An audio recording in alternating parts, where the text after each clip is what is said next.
On Saturday, Vladimir Putin made a statement to journalists that has since consumed Russian media analysis. He said this: "I think that the matter is coming to an end, but it is a serious matter. Process that for a moment." That is the entire confession, not a declaration of victory, not a ceasefire announcement, not a peace treaty proposal. Just the matter is coming to an end. The Russian government newspaper Rossiyskaya Gazeta immediately began what can only be described as fortune-telling, trying to decode what Putin actually meant. The Moscow Times ran the headline, "Putin's mysterious signal."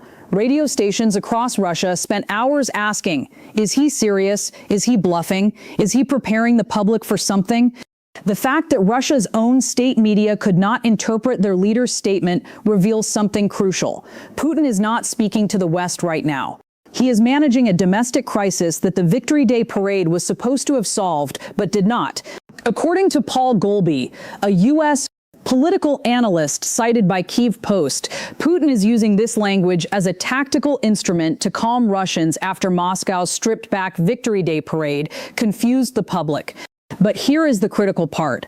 Golby states that the Kremlin leader is using this language as a tactic to gain more time and confuse public opinion. The goal is not to prepare Russians for peace. The goal is to reassure them that the situation is under control, that it is all going according to plan. That is not the behavior of a regime that believes it is winning. 4 years ago, Vladimir Putin offered Moscow's business elite what we might call a Faustian bargain. The deal was simple: support my war in Ukraine. In exchange, you do not have to think about it. You do not have to participate in political life. You do not have to question the strategy. You stay out of politics, and I stay out of your business. This was the foundational compact that held the Russian elite together while the war ground on. But in the past week, that deal broke. And when it broke, it exposed the actual architecture of Russian power.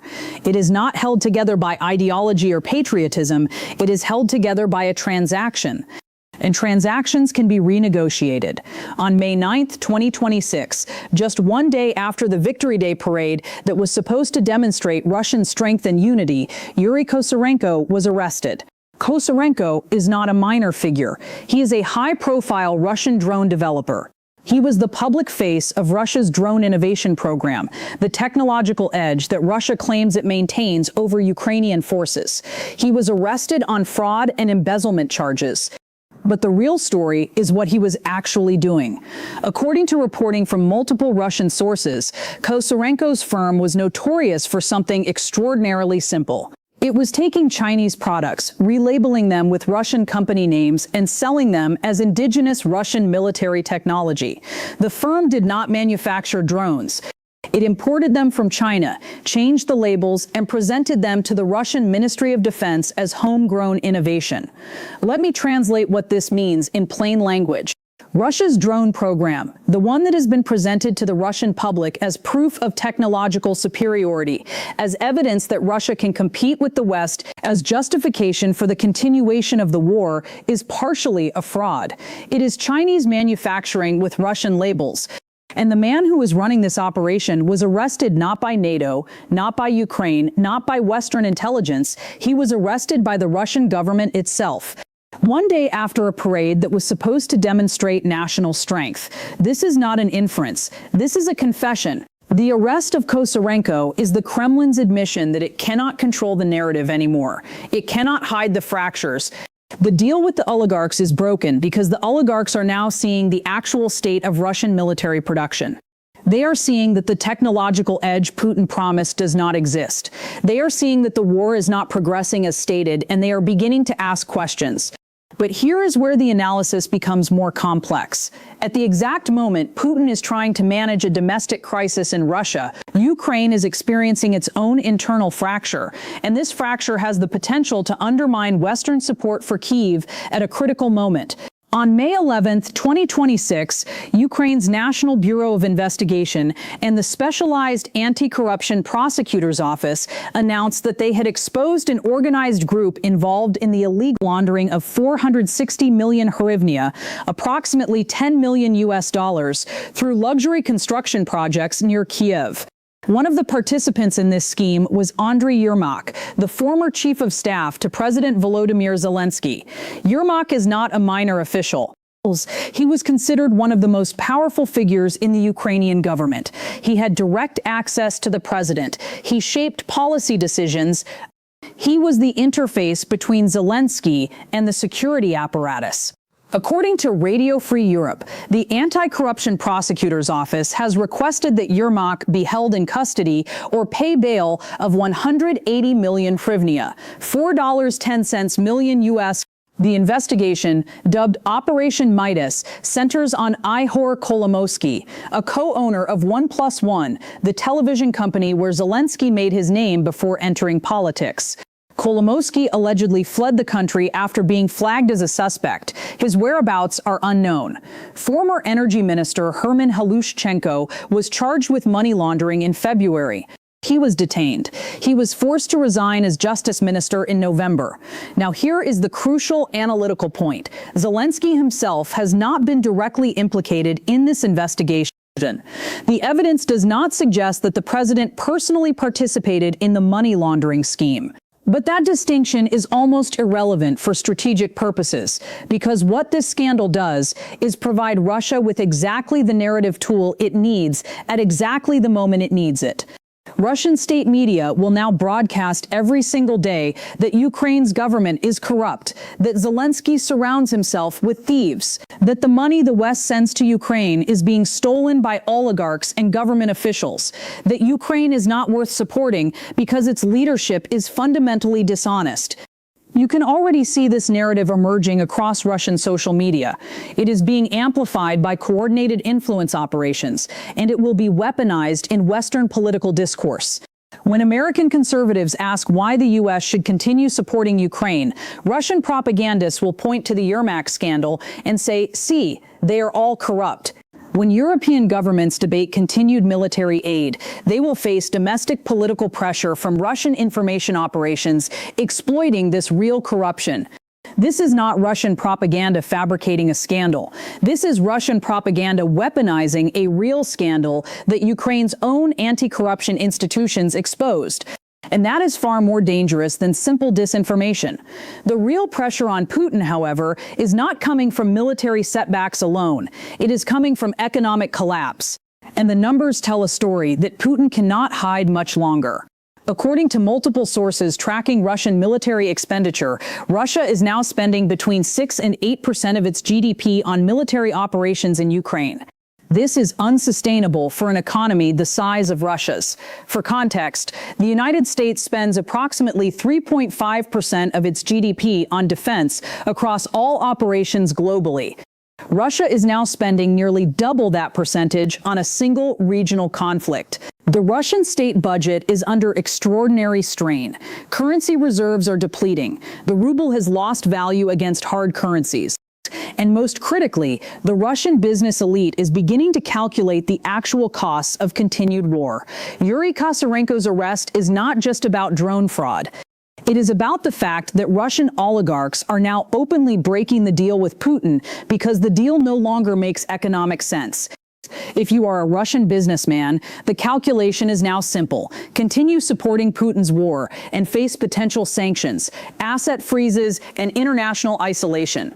Or break from Putin and face domestic arrest on fabricated charges. There is no winning position. Both paths lead to loss. And that is precisely the moment when elites begin to withdraw their support. Ukraine's corruption scandal, by contrast, is not about economic collapse. It is about the distribution of resources within a system that is still functioning. Ukraine's economy is under strain, but it is not experiencing the kind of structural breakdown that Russia is facing. The difference is critical. Russia's problem is systemic. The difference is critical. Russia's problem is systemic. Ukraine's problem is criminal. One can be fixed by removing individuals. The other requires restructuring the entire state. Now, let us talk about Europe, because most Western coverage has given it one sentence, and it deserves far more than that. On May 8, 2026, German defense giant Rheinmetall announced that it was entering the cruise missile market in partnership with aerospace company Destinus. This announcement came directly after reports that the United States had canceled plans to deploy long-range missiles in Germany. Let me translate what this means. Europe is preparing to decouple from American military guarantees. It is doing so because it no longer believes that the U.S. will maintain its commitment to European security. This is not a minor technical development. This is a strategic realignment. For 75 years, European security has been guaranteed by American military presence and American nuclear weapons. That guarantee is now being questioned. And Europe is responding by building its own military-industrial capacity. The Estonian Defense Minister Hanno Pevkur stated this directly. Ukraine is the one who's giving security guarantees at this very moment in Europe, and we've always been supporting Ukraine. Being a member of the European Union and being a member of NATO, there's no question about that. In other words, Ukraine's resistance is now the primary guarantor of European security. If Ukraine falls, the entire European security architecture collapses. If the U.S. withdraws support for Ukraine, Europe must be prepared to support it alone. This is forcing Europe to make investments it would not otherwise make. Germany is developing cruise missiles. Other European nations are scaling up military production. The Czech Republic, despite the political sympathies of Prime Minister Andrej Babiš toward Russia, has continued to fund the European Artillery Initiative that has delivered 4.4 million shells to Ukraine since 2024. Half of Ukraine's artillery ammunition has come through this single program. The Czech state contribution in 2024 was 145 million. The Czech state contribution in 2026 is zero, but other nations have stepped in to continue the program. This is the hidden cost of Putin's war. It is not just destroying Ukraine, it is forcing Europe to rearm itself. It is breaking the post-Cold War security architecture that allowed Europe to remain militarily dependent on the United States. And once that architecture breaks, it does not reassemble in the same form. So here is the choice Putin is actually facing, and it is not a choice between war and peace. It is a choice between two forms of collapse. Option A, Putin continues the war in Ukraine with the same intensity and resource commitment. If he does this, the Russian economy will continue to deteriorate. The ruble will continue to weaken. Capital flight will accelerate. The business elite will continue to withdraw support. Within 18 to 24 months, Russia will face a currency crisis that makes the 1998 ruble collapse look manageable by comparison. The military will begin to face supply shortages. Morale will deteriorate further, and Putin will face a genuine internal challenge to his authority, not from the West, but from his own system. Option B, Putin signals a willingness to negotiate, as he has now done. If he does this, he buys time domestically. He reassures the oligarchs that there is an off-ramp. He suggests to the Russian public that the war is not infinite. He creates political space to reduce military expenditure without appearing to lose. But if he signals willingness to negotiate while Ukraine refuses, or while the West refuses, then Putin will be blamed for the continuation of the war. He will have given up the narrative advantage of we are winning without gaining the benefit of actual peace. He will be in a worse position than before. That is the choice. Neither path is clean. Neither path is cost-free. And this is why Putin is now using the language of confusion. He is not actually committing to peace. He is creating ambiguity so that he can move in whichever direction circumstances force him to move. But the clocks are not running at the same speed. And this is where the analysis becomes decisive. Russia's economic clock is running fast. At current spending rates, Russia's currency reserves will face critical depletion within 12 to 18 months. The ruble's purchasing power will continue to deteriorate. The business elite's tolerance for the deal with Putin will continue to erode. Yuri Kosarenko's arrest is a signal that this tolerance is already breaking. The next signal will be more arrests, more purges, more visible fractures in the Russian system. Ukraine's military clock is also running, but in a different direction. Ukraine's military production is increasing. Its access to Western weapons is increasing.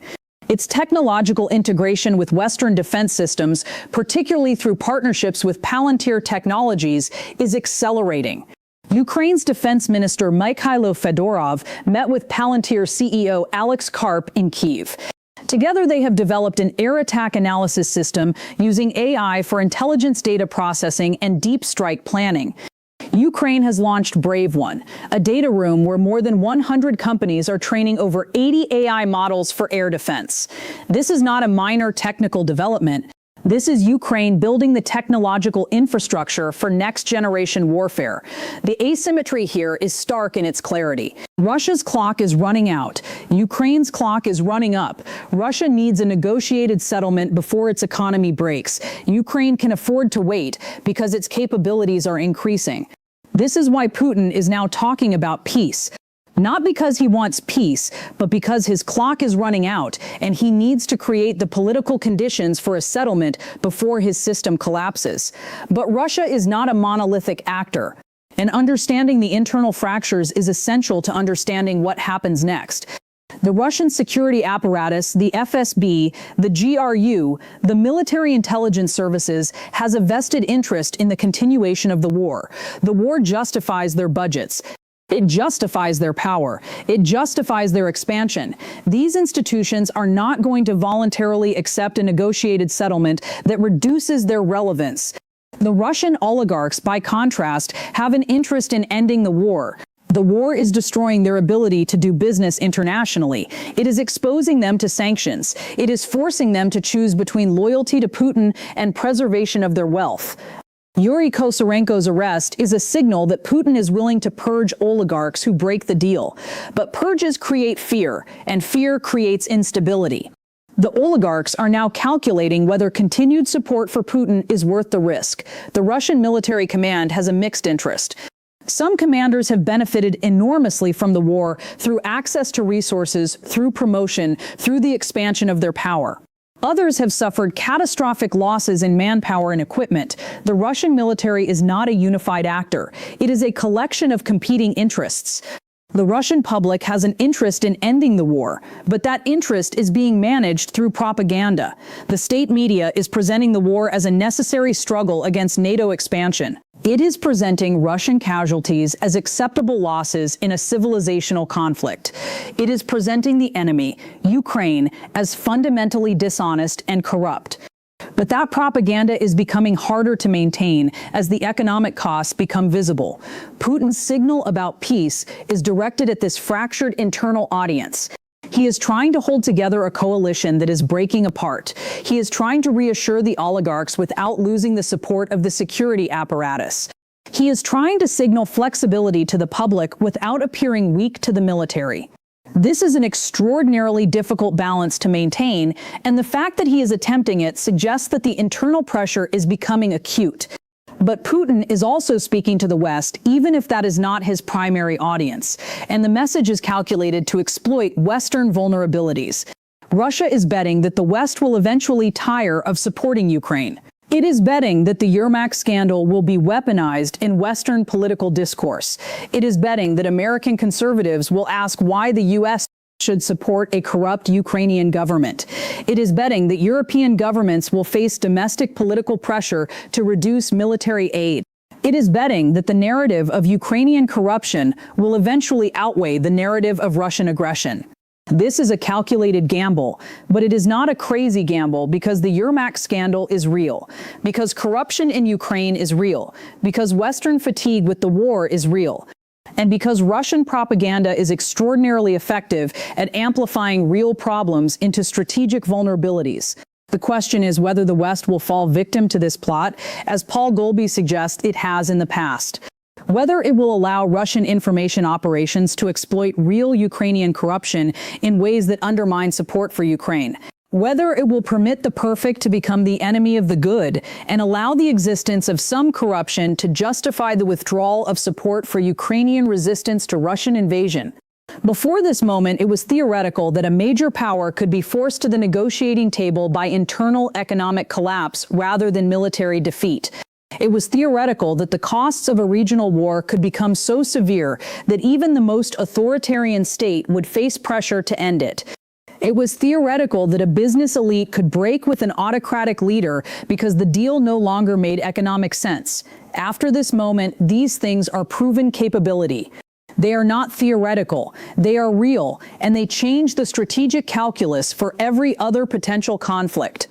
If Russia can be forced toward negotiation by economic pressure, then the strategy of economic sanctions becomes more than symbolic. It becomes a genuine instrument of strategic coercion. If the business elite can break with an autocratic leader, then the internal stability of authoritarian regimes is less assured than it appears. If a regional war can destroy an economy, then the calculations for initiating such wars must change. But this also means that the West must maintain the pressure. It cannot withdraw sanctions. It cannot reduce support for Ukraine. It cannot allow Russian information operations to convince Western publics that Ukrainian corruption justifies ending support for Ukrainian resistance. Because the moment the West withdraws, Putin's bet wins. The moment the West permits fatigue to overcome commitment, the entire strategic calculation reverses. This is the lesson of this moment. Not that peace is coming, but that the pressure on Russia is real and increasing. That Putin's talk of peace is a confession of weakness, not a statement of strength. That the clock is running out for the Russian system, not for Ukraine. And that the next chapter of this story will be written with the memory of this moment when an autocratic leader was forced to signal flexibility because his internal coalition was breaking as its foundational premise. Drop your analysis in the comments below. Do you believe Putin's peace signals are genuine negotiating positions or tactical maneuvers to buy time?